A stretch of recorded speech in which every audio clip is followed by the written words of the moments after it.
Rebonjour tout le monde, vous allez bien? Parfait.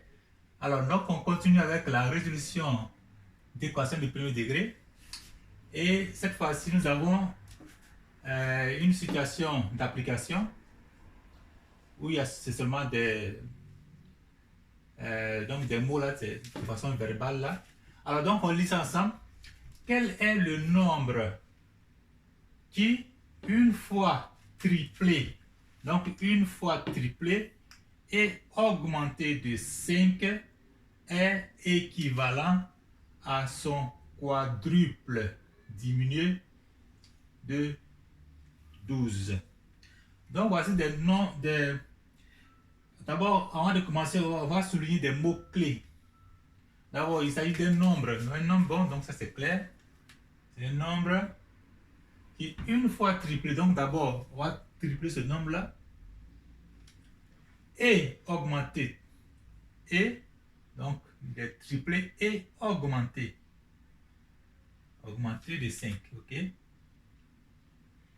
Augmenté de 5 est équivalent. Équivalent, ça veut dire même chose. Donc on écrit, on se aussi équivalent à son quadruple. Quadruple, on se dit ça aussi. Diminué. Diminué de 12. Voilà. Donc, tout ce qu'on vient de souligner là nous permet de bien comprendre la situation. Alors, donc, il s'agit d'un nombre inconnu. Donc, en mathématiques, un nombre inconnu, on le désigne par on fait ça, par une lettre. Une lettre, soit X, Y, ou bien A, B, C, ce qu'on veut. Une lettre là, ok? Une lettre de l'alphabet. Alors, donc, on commence ici à résoudre notre solution, notre problème. Soit X, ce nombre-là qu'on recherche. Donc, soit X, le nombre recherché. Donc, on dit que le nombre a été triplé. Donc, triplé, ça veut dire qu'il a été multiplié par 3. Alors, donc, ça, on prend le X, en fait, multiplié par 3, ça fait 3X. Et augmenté de 5. Donc, augmenté, ça veut dire que on ajoute 5 dessus. 5, lui, on le connaît là, c'est un nombre connu. Donc, voilà, donc ça fait 3X plus 5. Alors, ça, c'était la première partie. Les triplés et augmenter de 5. Alors, après qu'on ait fait ça, on dit que cela est équivalent, donc cela est égal. C'est la même chose que quoi? Que son quadruple. Donc, ce quadruple, ça veut dire ce nombre-là multiplié par 4. Quadruple, ça dit multiplié par 4. 4 fois. Alors, une fois qu'on a son quadruple, ce quadruple-là est diminué de 12, donc moins 12. Moins 12. Alors, finalement, nous avons donc une équation équivalente à résoudre. Comme ça nous rappelle une équation, le genre d'équation on a résolu ce matin-là. La différence entre situations est que d'abord, il fallait lire le test, un test verbal, là, une expression verbale, qu'on devait ensuite exprimer en expression mathématique algébrique et donc former une équation équivalente. Ok? Alors, donc on fait la même chose comme d'habitude. Alors, notre astuce est que, puisque ici, on a 3x ici à gauche et puis 4x à droite. Alors, on a moins de x ici qu'ici. Or, dans la recherche d'une solution d'une équation, on sait qu'on veut toujours aboutir à obtenir donc x égale quelque chose. Donc, c'est pour ça que pour éviter parce que si je fais 3x ici, moins 4x, ça va faire ici, à droite, ça fait moins x. Et puis ensuite, ça va faire que ce sera un peu long. Donc, c'est pour ça que on prend le terme de droite et on dit que c'est égal au terme de gauche. Donc, ça va être 4x moins 12, 4x moins 12 égale à 3x plus 5. Ok? Et là, on ne veut pas avoir le terme qui contient les variables à droite. Donc, puisque j'ai 3x ici, je fais le contraire de 3x, ça fait moins 3x. Et je fais pareil aussi à gauche, moins 3x. Donc, ça fait 4x moins 3x, il me reste seulement x, moins le 12 qui est là, moins 12. À droite, il va me rester 3x moins x, ça fait 0x, ça fait 0. Et puis, j'ai mon plus 5 qui est là. Ok? Donc, x moins 12 égale à 5. Alors, on ne veut pas avoir de constante. Ok? on ne veut pas avoir de constante à droite. Donc ce moins 12 là, il n'est pas du bon côté. Ok? On doit enlever. On enlève en faisant quoi? En faisant l'opération contraire de moins 12, ça fait plus 12. Donc plus 12 à gauche égale à plus égale au terme de droite plus 12 aussi. Donc ça me fait à gauche j'ai x moins 12 plus 12 ça fait x plus 0, donc ça fait x. Et à droite ça fait 5 plus 12 ça fait 17. Ok? Alors on a trouvé que x égale à 17. Quand on a trouvé notre solution, il va falloir la contrôler. Il va falloir contrôler que c'est vraiment vrai. C'est réellement la solution de notre équation. Ok? Alors on passe à la phase de validation. Ok? Alors, dans la phase de validation, voici notre thème de gauche. Ça, on appelle ça la gauche. Donc, voilà une gauche qui est là. Ok? Dans la gauche, là, on va remplacer le x par 17. X par 17. Donc, ça me fait 3 fois x, ça fait 3 fois 17. Plus le 5, plus 5 qui est là. Ok? Donc, ça fait 3 fois 17, ça fait 51. Plus 5, ça fait 56. Ok? Donc, gauche égale à 56. Et le thème de droite, c'est-à-dire ce thème-là. Ok? Cette expression-là, pardon, c'est pas un terme, c'est une expression. Donc, ça fait donc 4 fois x, 4 fois 17, moins 12. Donc, 4 fois 17, ça fait 68. Moins 12, ça fait aussi 56. Donc, droite égale aussi à 56. Alors, la droite c'est égal à 56. La gauche égale à 56. Donc, notre réponse, le x égale à 17 est aussi une bonne réponse. Et on a fini. Ouais. Donc, on commence par interpréter le test et puis traduire toute la situation en expression mathématique et en équation donc équivalente là, expression algébrique là, sous forme d'équation. Et puis, on résout ça avec nos méthodes qu'on connaît là. Ok? Alors, on va passer à une autre citation d'application. Rebonjour tout le monde, vous allez bien? Parfait. Alors, donc, on continue avec la résolution d'équations du premier degré qu'on avait commencé ce matin là, tôt ce matin. Alors, on va terminer la soirée en beauté avec la reprise d'une situation d'application ou une situation de problème. Une situation de problème que nous avions considérée pendant le cours, mais où il y avait une grosse erreur, mais que personne d'entre vous n'a remarqué. Alors, à votre avis, quelle est la bonne alternative? Soit j'ai fait l'erreur expressement pour voir si vous suivez le cours, ou alors c'est une grosse erreur que j'ai fait moi-même sans le savoir. À votre avis, quelle est la bonne alternative? Parce que là, jusqu'à aujourd'hui, personne ne m'a signalé que monsieur, il y avait une erreur là. C'est que vous ne suivez pas, ça c'est sûr. Ça c'est sûr vraiment. Mais sinon que, en fait, c'est une erreur que j'ai faite, je n'ai pas fait exprès. Je n'ai pas fait exprès du tout. Alors, ce qu'il faut retenir est que il ne faut pas se lever tôt le matin, 3 h du matin pour travailler parce que dans la journée tu seras fatigué. C'est ce que j'ai fait là. Ok? Sinon, la vérité est que j'ai fait une erreur. Alors, donc, je la reprends maintenant. Ça marche? Alors, donc notre situation s'appelle nos trousses à crayon. Alors, il s'agit de 3 amis, Pravline, Cassandre et Salah, qui parlent de leur trousse à crayon. Donc, Pravline a 3 fois plus de crayons que Salah. Et Salah, à son tour, ou alors Cassandre, elle en possède 3 de moins que Salah. Ok? Donc, Pravline a 3 fois plus de crayons que Salah, alors que Cassandre a 3 de moins, 3 crayons de moins que Salah.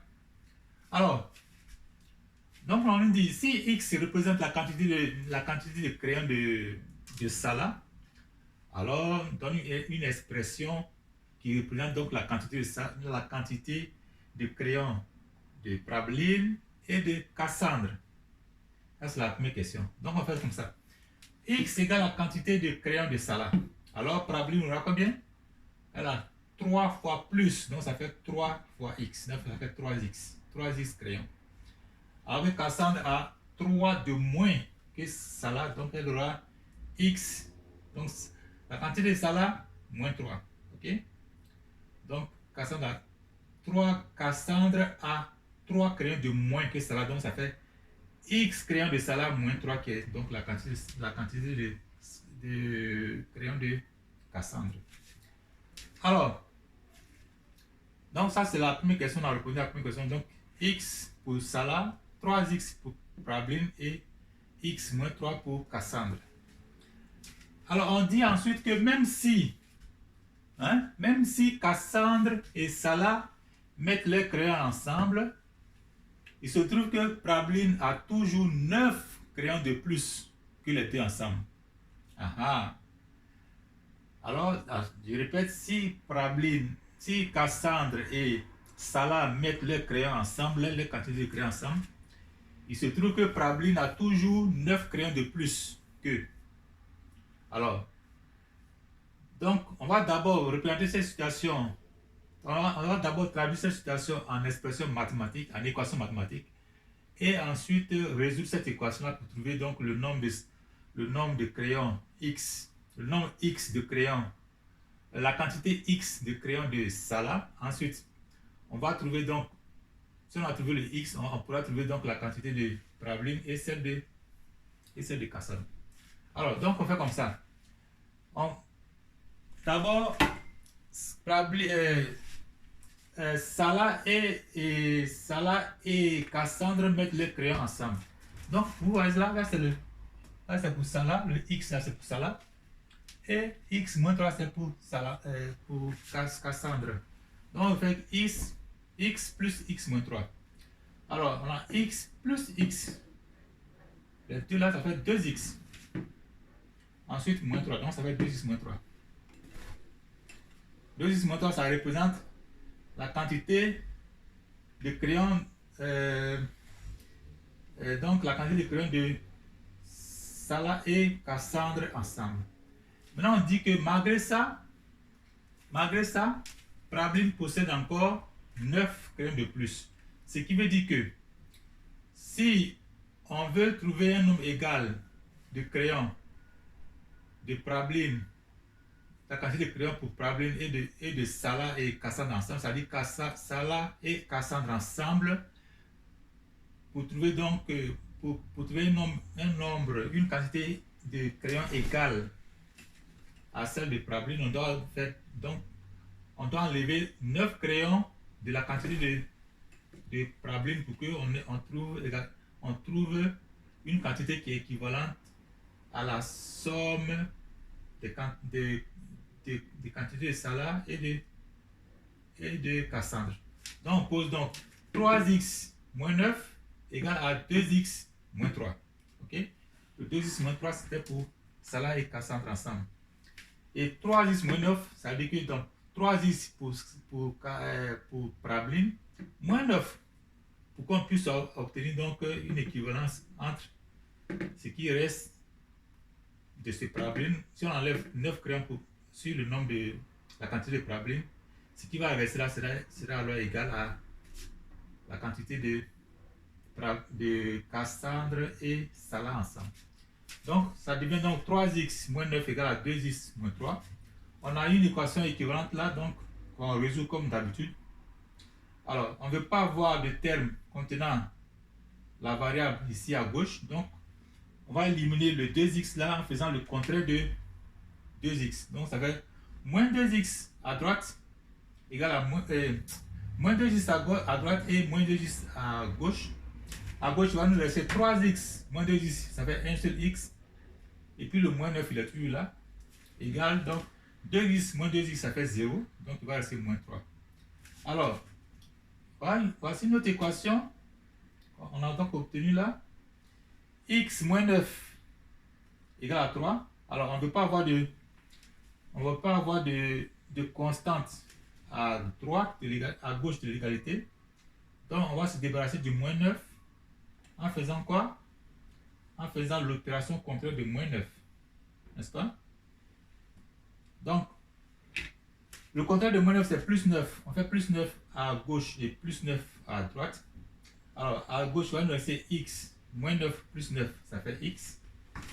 Et à droite, il va rester moins 3 plus 9, ou alors 9 moins 3, ça fait 6. Alors, on vient d'obtenir que x égale à 6. Mais avant de conclure que c'est vraiment vrai que ça là aura 6 crayons, on va passer à la phase de validation. Il faut qu'on valide là. Donc, ça, c'est le terme de gauche. OK? C'est gauche. Et tout ça, c'est le terme de droite. L'expression, pas de terme, l'expression de droite. Alors, je répète, ça, 3x moins 9, ça, c'est l'expression de gauche égale à l'expression de droite qui est 2x moins 3. On va vérifier que la gauche est égale à la droite en remplaçant le x là par 6.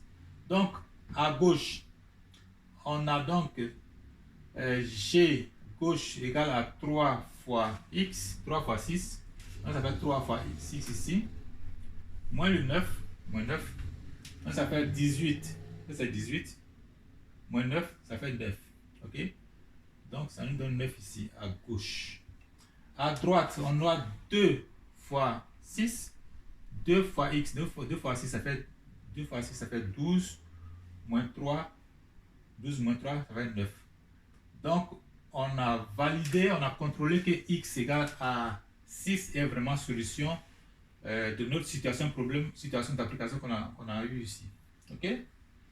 Alors, donc, on peut conclure maintenant qu'effectivement, ça possède alors 6 crayons. Paraboline, elle possède 3 fois x, donc 3x là. Ça possède x égale à 6 crayons. OK? C'est correct. OK, ça c'est vrai. Et ça là donc 6 crayons. Paraboline aura 3 fois x, 3x ça fait 18 crayons. Ça c'est correct, 10 crayons. Et Cassandre, elle aura donc x moins 3. X moins 3, voilà pour Paraboline ici, et pas pour Cassandre ici, x moins 3. Ça fait donc 6.